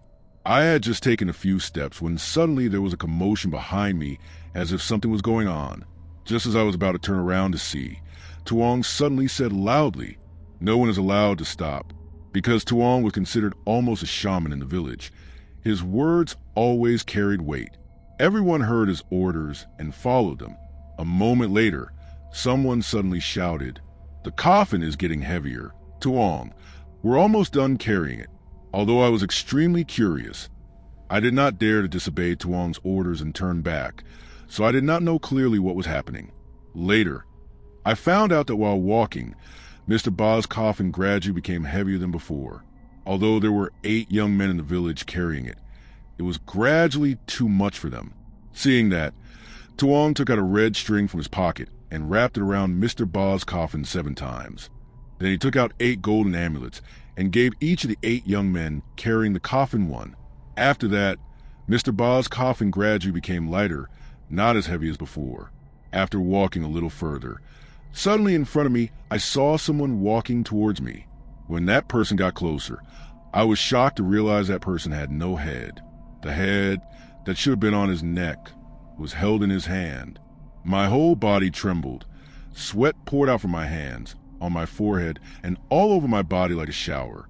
Although I was scared, I still tried to stagger forward. I shook the bell. I lowered my head, not looking at the headless ghost anymore. When the ghost and I passed each other, I faintly heard a man's hoarse laughter. I breathed a sigh of relief when I saw the entrance to the burial ground. I quickened my pace, secretly wishing to reach the grave of my father as soon as possible so I could get into the crowd to lessen my fear. The rain was now only drizzling, but the sky was still dark and gray. Suddenly a cold wind blew, making me shiver. Surely after my father was buried, I would have to go back and change into another set of clothes, because after walking in the rain for a while, the clothes I was wearing were already a bit wet. Stopping in front of the grave of my father, I let out a breath as if a burden had been lifted from my shoulders. Only now did I dare to turn around and look back. But when I saw the scene behind me clearly, I almost fainted on the spot from fear. My father's soul was lying on the back of a young man. His face was pale, his eyes were sunken, as if he felt me looking. He turned his terrifying face toward me and smiled, revealing 2 rows of yellow teeth. I was frightened and stepped back. My feet had reached the edge of the grave without me knowing. Just as I was about to fall into the grave, Mr. Tuong pulled me away from the grave. He leaned into my ear and asked softly, "What did you see that made you look so frightened?" I took a deep breath, pointed at the young man being swung on my back by my father, and told him softly. Mr. Tuong frowned and stared at the young man. After a while he said in a low voice, "That is Mr. T, the only grandson of Mr. Ba. Why is he following him?" I didn't say anything more, because I didn't understand why Mr. Ba did that. Shaking my head to clear away the confusing thoughts, Mr. Tuong began to guide Mr. Ba's coffin down into the grave. After Mr. Ba's coffin was safely in the ground, everyone took turns coming forward, holding a handful of sand and dropping it as a farewell to him. When they were done, everyone didn't linger any longer. I also went home with Mr. Tuong and my grandmother. When I reached the entrance of the burial ground, I seemed to faintly hear a man crying. I shivered, my lips pressed against my grandmother's. The following days, everything was peaceful. Mr. Tuong and Han kept taking me everywhere. I thought everything would go smoothly until the day I returned to the city. Then something happened. That night, exactly 1 week after my father passed away, while I was sitting in the house looking at my phone, Han suddenly ran in from outside, her face full of seriousness. Sitting down opposite me, she said, "Have you heard the news?" I hung up the phone, looked at her with wide eyes, and asked again, "What did you say? What news? Is there something else?" Han said in a low voice, "I just heard my mother say that T had a traffic accident. He is in critical condition." It took me a few seconds to remember who T was. I felt cold when I heard Han say that. My voice trembled as I asked again, "Are you sure?" "Why not? I just ran over there to hear the news. I heard that he went to party somewhere in the district, but somehow he crashed into an electric pole. When he was about to leave, it was raining. His mother told him not to go, but he didn't listen. But it's also strange. He usually listens to Mrs. Ba, but today he doesn't listen. No matter what anyone says, he has to go. Do you think it's strange?" I carefully pondered what Han said. It was really a bit strange. What's even stranger is that today is exactly a week since Mr. Ba passed away, and Mr. T had a life-threatening accident. I don't know if this is a coincidence or a sign. Grandma sighed, stood up, walked to the altar of her grandfather, lit a stick of incense, Then she reached out to put on a long-sleeved shirt hanging on the wall and said while doing so, "Grandma will go to Mrs. Ba's house to see how things are over there. Should you stay home or go with Grandma?" I stood up and went with her. Anyway, I was curious, and since it was only Han and I at home, I was a bit scared. When I got to Mrs. Ba's house, I was a bit surprised because the morning atmosphere still haunted the house, even though a week had passed and it still didn't disappear. The house was colder than usual. I felt a little uneasy as I entered. While entering the house, my eyes accidentally glanced up at the branch of the fig tree next to the house. I saw a black bird there, but because it was too dark, I couldn't see clearly, so I didn't know what kind of bird it was. It kept its bright eyes staring into Mrs. Ba's house. Suddenly, it turned to look at me, for eyes facing each other. For some reason, when I looked into the bird's eyes, I felt cold sweat on my hands and feet. I quickly walked into the house, not looking at the bird anymore. As soon as I got inside, I saw Mr. Tuong there. He was standing in front of Mr. Ba's altar. His mouth didn't say a word. His face was very solemn. I walked over to stand next to him and was about to start a conversation when at that moment the incense bowl on the altar of Kyu Win suddenly caught fire. Mr. Tuong quickly pulled me back. Everyone present, everyone consciously kept their distance. Mrs. Ba was shocked to see the ancestral incense bowl on fire. She turned to Mr. Tuong and asked worriedly, "What should we do, my child? Why is the incense bowl on fire like this? Is it because the ancestors want to tell our family something?" Mr. Tuong just kept silent and did not answer. He approached the burning incense bowl, mumbling something as he walked. The fire in the incense bowl gradually diminished with each step he took, then went out completely. When he finished, he let out a breath and turned to Mrs. Ba and said, "I'm afraid something bad is going to happen, Mrs. Ba." Hearing that, Mrs. Ba's expression changed. She stammered and asked again, "What did you say? What happened? Tell me clearly." Mr. Tuong took a deep breath. He said heavily, "According to my judgment, Mr. Ba's soul has turned into a ghost, Mrs. Ba. He wants to take his children and grandchildren along, so he won't feel lonely." Mrs. Ba sat down on the ground. She whispered, "Double funeral? Double funeral?" Mr. Tuong waved his hand. No. Things aren't as serious as double funeral. At first, it was just because Mr. Ba still had attachment to the mortal world, wanted to be with his children and grandchildren. Knowing that the world of yin and yang is separate, the living can easily become ghosts, while ghosts have a hard time becoming living people. Mr. Ba gradually had the idea of taking his family along. That thought grew. It pushed Mr. Ba to follow the evil inside him, slowly turning him into an evil ghost, no longer rational. The third lady turned her eyes full of hope towards Mr. Tuong and asked, "So, do you have any way to help my family? Only you can save my family now. I beg you." Mr. Tuong quickly interrupted the third lady. Hey, don't say that. I'm guilty. Don't worry. I will help our family overcome this disaster." Saying that, he walked toward the altar of Mr. Ba and the family altar. He took out 3 incense sticks, lit them, and placed them in the incense bowl on the family altar first. Then he took out 3 more incense sticks, lit them, and then placed them in Mr. Ba's incense bowl. While placing the incense sticks in the incense bowl on Mr. Ba's altar, he silently prayed something in his mouth. When he finished, he dusted his hands and let out a breath. Just as he was about to say something, the flower vase on Mr. Ba's altar suddenly shattered, and his portrait was also pushed to one side, as if someone had pushed it with a strong hand. Mrs. Ba opened her eyes wide in surprise, her mouth agape, unable to say a word. After a while, the surprise in her eyes gradually faded away, replaced by panic. Her lips trembled as if she wanted to say something, but no words came out. She just stood there pointing at Mr. Ba's altar, her whole body trembling, standing rooted to the spot. The 3 burning incense sticks gradually went out, but smoke still rose from a corner of the house. Mr. Tuong frowned and stared at Mr. Ba's portrait without saying a word. The whole house was so quiet that you could hear a pin drop. Suddenly, Mrs. Ba's phone rang loudly, breaking the heavy silence. I didn't know what was being said on the other end of the line, but Mrs. Ba's expression was getting worse and worse over time. After the person on the other end of the line hung up, Mrs. Ba suddenly burst into tears. She choked up and announced, T was transferred to the emergency room. The doctor said that he is now in critical condition. The chance of him surviving is very low. Tell the family to prepare mentally. Oh, T, what should I do if I die? Does God want a law family line to end? Mr. Tuong approached and patted Mrs. Ba's shoulder to reassure her. He said, It's okay, Mrs. Ba. Don't worry too much. I've looked at T.I.'s horoscope. He has a great life. He then gave Mrs. Ba a golden amulet. He instructed, Mrs. Ba, take this amulet and bury it right at the gate of your house. Remember that while you bury it, you must pray to your ancestors. When you're done, you must go straight into the house.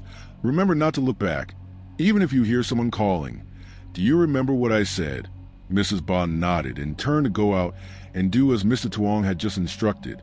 As for him, he walked over and sat down in front of the altar in a cross-legged position, his hands clasped together, his mouth mumbling something, which even though I tried to listen, I couldn't understand. After finishing, Mrs. Ba walked back into the house. She went to sit on the hammock next to the window.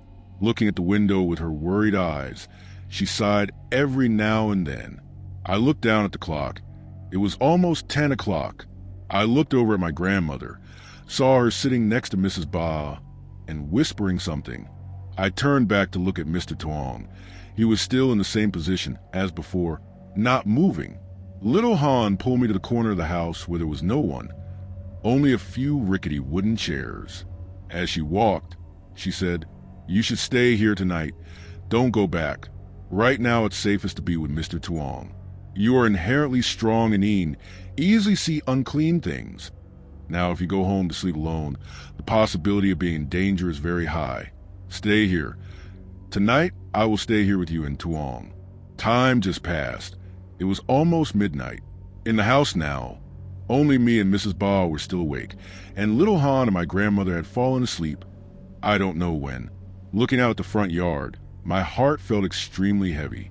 I have only been here for a few days, but I have had to go through one thing after another. I have a feeling that this is just the beginning of a series of stormy days. I hope everything will be fine. Everyone will survive. While I was lost in thought, suddenly someone patted me hard on the shoulder. I turned around and realized it was Tuong. He looked very tired at the moment. Sweat kept pouring down his forehead. His face was exhausted. I saw that he seemed unwell, so I worriedly asked, What's wrong with you? Are you feeling unwell? Your complexion looks bad. He sat down next to me and let out a long breath. After a while of silence, he replied, I'm fine. I'll be fine after sitting and resting for a while. I didn't dare ask any more questions, just let him sit there and rest to regain his strength. A moment later, seeing that his complexion was better, I asked, And Mr. Tuong, what were you doing sitting in front of the altar of Mr. Ba for hours? Mr. Tuong glanced at Mr. Ba's portrait and then replied, Just now, I and my ancestors set up a formation to keep Mr. Ba in place, not allowing him to leave the house. I was afraid that Mr. Ba would wait for Mr. T.I.'s weakest moment to capture his soul. I didn't expect that in just a week, Mr. Ba's ghost would become so strong. If it weren't for him giving the amulet to Mrs. Ba to hide outside the door to increase the magic power of this land's local god, then perhaps with his strength and Mrs. Ba's family's ancestors, there was no way he could have kept Mr. Ba. I broke out in a sweat on his behalf when I heard that, thanks to his careful calculation. Otherwise, things would have been much worse. Not hearing him say anything more, I continued asking, So Mr. T is okay, right? Mr. Tuong nodded in confirmation, and at that moment, Mrs. Ba's phone suddenly rang. Mrs. Ba hurriedly pressed the answer button. I didn't know what the other end of the line said, but after a while, her tears just kept flowing down her cheeks full of crow's feet due to time. Hang up after the other end of the line hung up, she quickly ran to hug Mr. Tuong and said in a choked voice, Mrs. Ba thanks you so much. Tuong. His mother just called and said that he was out of danger. The doctor said that he only needed to rest for a few months and his health would return to normal without any injuries. Mr. Tuong smiled and replied, I'm glad that Mr. T is fine. Mrs. Ba remembers telling his mother to put white salt in 4 small bags and place them at the 4 corners of the bed. Whenever the salt in the bag turned black, replace it with new salt immediately, because he just had a near-death experience. His yang energy is extremely weak. Using salt and placing it at the four corners of the bed will prevent ghosts from coming near and clinging to his body, helping to avoid unnecessary troubles. Mrs. Ba just followed Mr. Tuong's words. After finishing, she asked Mr. Tuong about her husband. What will happen to your father's soul? I'm afraid he will continue to disturb his children and grandchildren. It's so miserable. Mr. Tuong thought for a moment and then replied, Tomorrow I will hold a ceremony to lock Mr. Ba's soul in the grave, not allowing him to wander around and cause trouble anymore. After 49 days, Mr. Ba's soul will definitely reincarnate. During these 49 days, our family absolutely must not offer rice or burn incense to Mr. Ba, because that will make Mr. Ba know the way home and make him stay in this world longer. As for what needs to be prepared, I will write it down on a piece of paper, and Mrs. Ba can prepare it based on that. That night finally passed. Near dawn, I suddenly opened my eyes. When I woke up, I couldn't see my grandmother and Mrs. Ba anymore. The whole house was just me, Han, and Mr. Tuong. I turned to wake them both up. Mr. Tuong stood up and stretched. He asked, Where are Mrs. Ba and Grandma? I pulled Han up and replied, Your grandmother and Grandma must have rowed the boat to the district market early to prepare the offerings. Mr. Tuong nodded. Then he looked up at the clock hanging on the wall. He said, Now you guys go home, brush your teeth and wash your face, then go to the ghost changing place at the end of the village. Especially you, Lin, you have to help me. Saying that, he turned around and left Mrs. Ba's house. Han and I quickly followed behind. After finishing our personal hygiene and eating, Han and I went to Mr. Tuong's house, but we didn't see him anywhere. Guessing that he had gone to Mrs. Ba's house, Han and I immediately went over there. When we got there, we saw my brother and my grandmother carrying fruits, flowers, incense, and candles. I quickly ran over to help. I followed my grandmother to the ghost changing place at the end of the village, followed by Mr. Tuong, Mrs. Ba, and Han closely following behind. Stopping in front of Mr. Ba's grave, Mr. Tuong put down the small table he had been carrying. He placed the fruits and candles on it. The altar was quickly arranged. In the middle of the altar was the incense bowl of the third father. On both sides were 2 oil lamps. In front of the incense bowl was a tray of trees, a stack of gold coins, and behind the incense bowl was a wooden sword, a bronze bell, a stack of charms of all colors, and a red thread. Mr. Tuong signaled for us to step back behind him. He waited until we were all standing behind him before he began to perform the spell. He held the wooden sword in front of his chest, his mouth reciting a spell in some language that I tried to listen but could not understand. I stared at the altar without blinking, but still did not see anything strange happening. Just as I was about to close my eyes, suddenly the incense bowl of the third father shook violently. Mr. Tuong quickly grabbed the bronze bell on the table and shook it vigorously. The sound of the bell combined with his increasingly loud chanting made my head hurt. Everything in front of me was spinning. I took a few steps back, my eyes still fixed on the altar. Just as I stopped, Mr. Ba's incense bowl stopped moving. Everything returned to normal, as if it had never happened. Mr. Tuong wiped the sweat off his forehead. He let out a breath. He picked up a talisman from the table and stuck it on Mr. Ba's incense bowl. I thought everything was done, but as soon as the talisman was stuck, the incense bowl suddenly burst into flames. As for Mr. Tuong, it was as if someone had punched him in the stomach. He bent down, holding his stomach, and took several steps back, his face quickly turning pale. 2 small streams of bright red blood flowed from the corners of his mouth. I quickly ran to support him. He waved his hand to indicate that it was okay.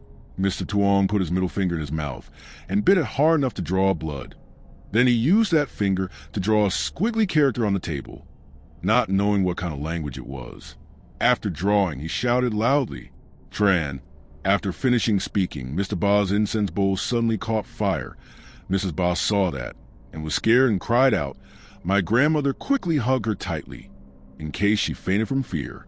I looked at the burning incense bowl without saying a word, because under my eyes, hidden in that flame, was Mr. Ba's face. He turned his venomous eyes towards Mr. Tuong and me. Waiting for the fire in the incense bowl to completely go out, Mr. Tuong picked up the red thread and wrapped it around the incense bowl exactly 9 times. Then he put another talisman inside the incense bowl. When he finished, he placed the incense bowl in front of Mr. Ba's tombstone.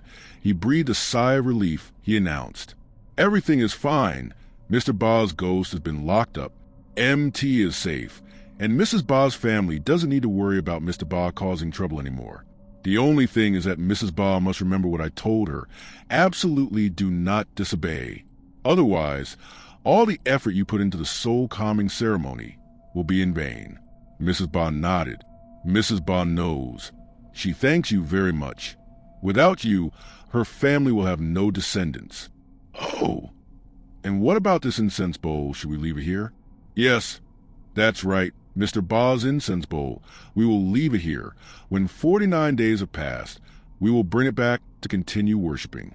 After saying that, he started to clean up his belongings. Me, my grandmother, Mrs. Ba, and Lil Han also ran over to help. After that, we all left together. When I got close to the X of the ghost changing area, I heard the mournful cry of an old man. I shivered, quickly walked next to Mr. Tuong, and while walking, I talked nonsense to try not to pay attention to that ghostly scream. Remembering the seemingly simple altar table just now, I wondered, "But, Mr. Tuong, let me ask you something. I saw on TV that there was always at least one boiled chicken on the altar table. But why didn't I see it on my altar table just now?" Mr. Tuong smiled.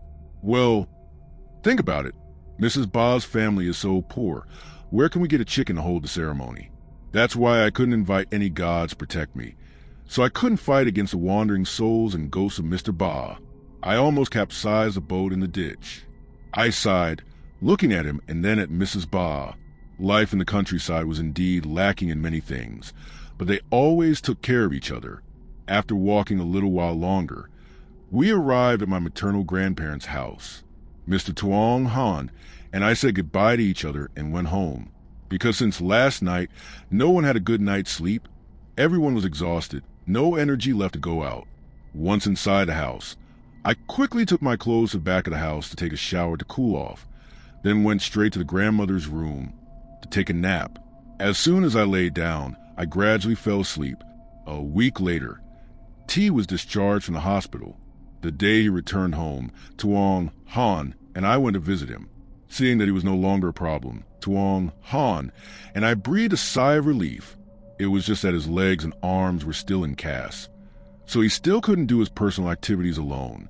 Tuong came over and sat down next to T and asked, "How did you run that you fell so badly, T? I almost didn't get to see you again." T smiled. "If you don't believe me, I don't remember anything that happened that day. I only know that when I saw it was raining, I decided not to go, but I don't know why. It was as if someone was whispering in my ear, coaxing me to go. When I drove out of the house, I couldn't remember anything anymore. I only know that when I regained consciousness, I was in the hospital. But I also heard my grandmother tell me that thanks to my uncle's help, otherwise I wouldn't have this life anymore." Tuong raised his hand to scratch his head and smiled shyly. He said, "We're brothers. Why are you being so polite, brother?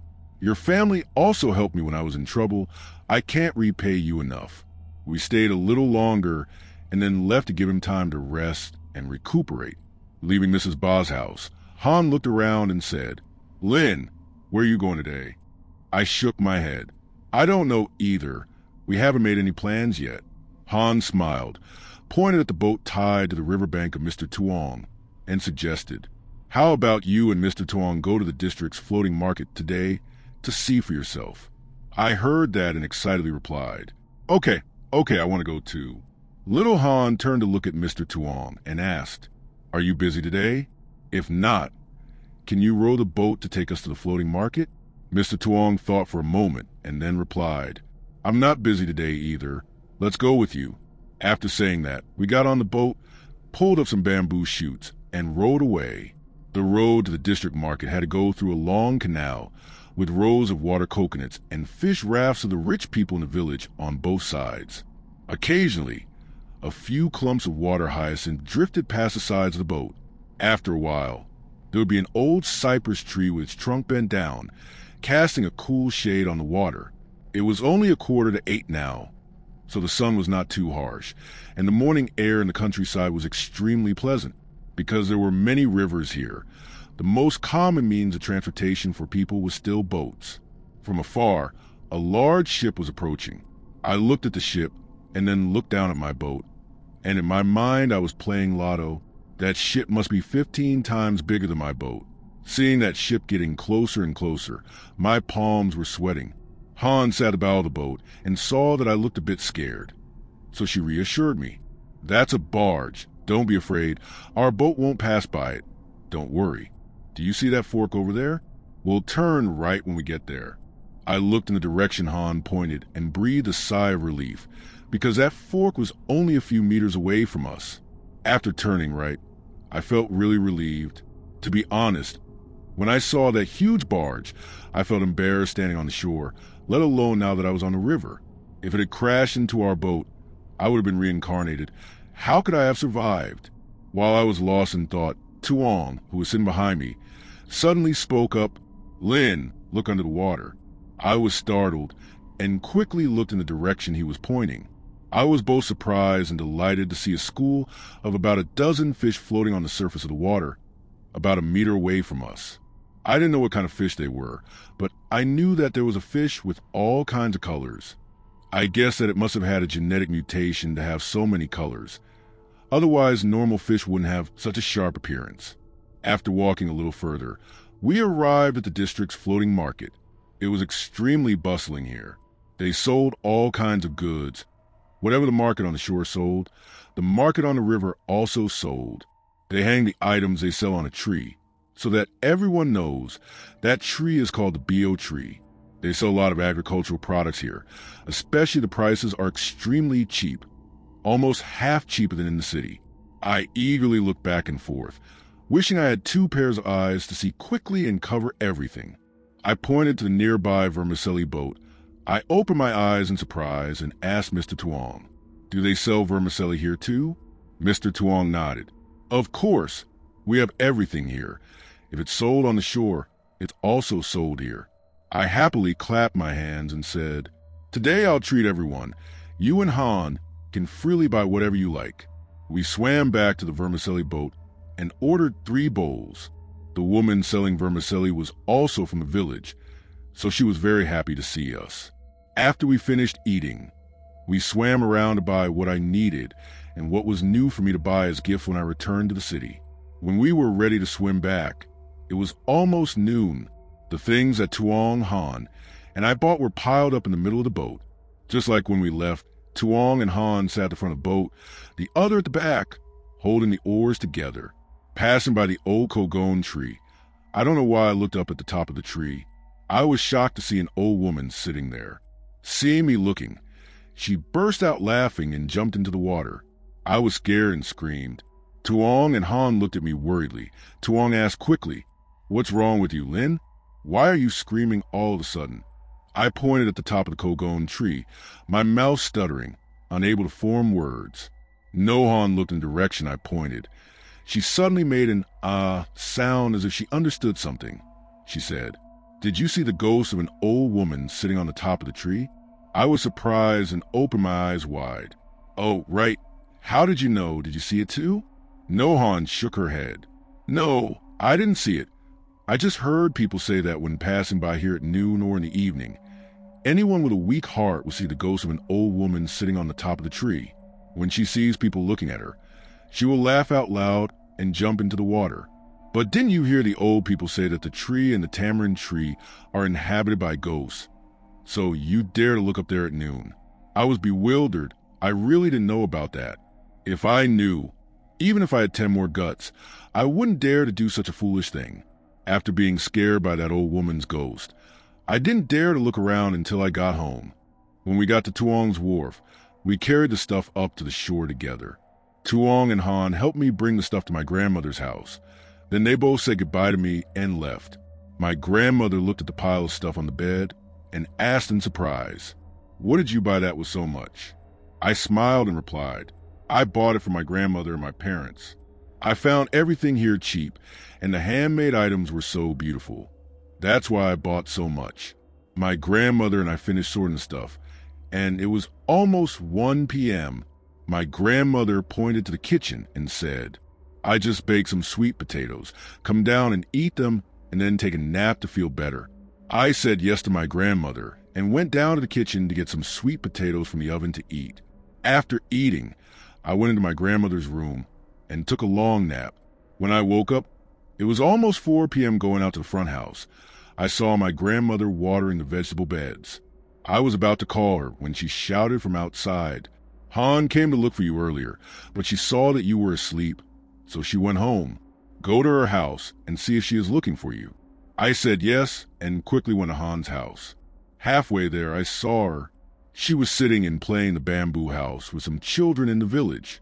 When she saw me, she waved her hand. I walked over and sat down next to her. When the children saw me, they politely greeted me. "Hello, sister." I smiled and replied, "Hello, what are you playing?" "Ni," Han's younger sister, quickly replied. "We are playing at the market. Do you want to play with us? Let's play. You can sit and watch. You don't know anything." Seeing that, Ni did not invite me anymore. Looking at the children for a while, I turned to Han and asked her, "Where do the children go to school? Why can't I see any school?" Han sighed and replied, "They don't go to school. The school is all the way up in the district. Only families with good conditions can send their children to school." I looked at the innocent children and felt so sorry for them. They were all skinny, and their clothes were all worn out. It was hard to even eat, let alone go to school. I nudged one of the children and asked, "Do you want to go to school?" The boy nodded honestly and replied, "Yes, I do, but my family is very poor. My parents don't have money to send me to school." I continued asking, "So now you teach us to read and write without charging us money. Do you and your friends want to learn?" The boy was surprised and asked, "Really?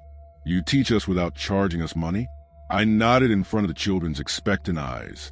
Seeing my confirmation, the whole group suddenly clapped their hands and cheered. I looked at the innocent smiles on their faces and felt happy inside, because I had also contributed to their happy childhood. Waiting for the children to quiet down, I continued, "Ask how many children in our village want to learn and let me know, so I can arrange to start teaching them next week." The children answered yes in unison and huddled together to whisper something to each other. Han and I just sat there, watching their every move without taking our eyes off them. A moment later, the boy who had just talked to me suddenly stood up from playing. Han saw that and asked, "Where are you going, Duong? Are you not playing anymore?" Duong turned to look at Han and replied, "Yes, I have to go home and bring food to Mrs. Nup's house for my mother, because my mother is busy and can't go today." After saying that, it greeted me and Han and then walked away. I turned to Han and asked her, "Who is Mrs. Nup? Why do you have to bring her food? And what a strange name." Han giggled and replied, "She is a crazy old woman who got lost in our village from somewhere. She didn't answer any questions and just went crazy, sometimes crying and sometimes laughing. When she met strangers, she would hide behind anything. From then on, everyone called her Mrs. Nup. Because no one took care of her, the villagers took turns bringing her food to live on. I was curious when I heard that, so I pulled her hand and begged, 'Can you take me there to see? I'm so curious. I want to see her once. Come with me, Han.' Han hesitated for a moment and then nodded in agreement. She and I said goodbye to the kids and walked to Mrs. Nup's house.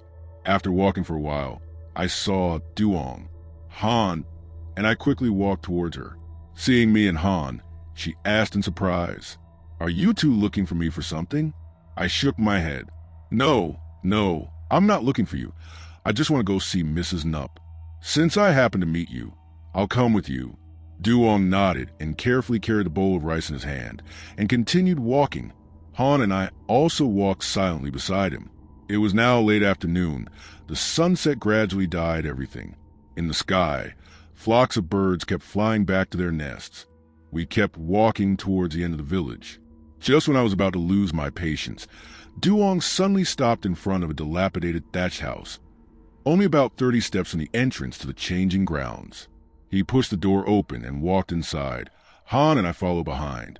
Duong carefully placed a bowl of rice on the table next to the window. I looked through the gap between the two windows. It was pitch black inside. I couldn't see anything. I tried to strain my eyes to look carefully, but still couldn't see Mrs. Nupp. Duon put the bowl of rice on the table and turned to leave. I was disappointed. Just as I was about to close my eyes and leave, I saw a gray face with bloodshot eyes of a woman slowly rising up under the window. Her hair was tangled. Her teeth were yellow as if she hadn't brushed them for years. I was scared and trembling all over. My mouth was stiff, and I couldn't say anything. The only sounds that came out were a few meaningless mumbles. End of episode 1. Goodbye and see you tomorrow for the next episode.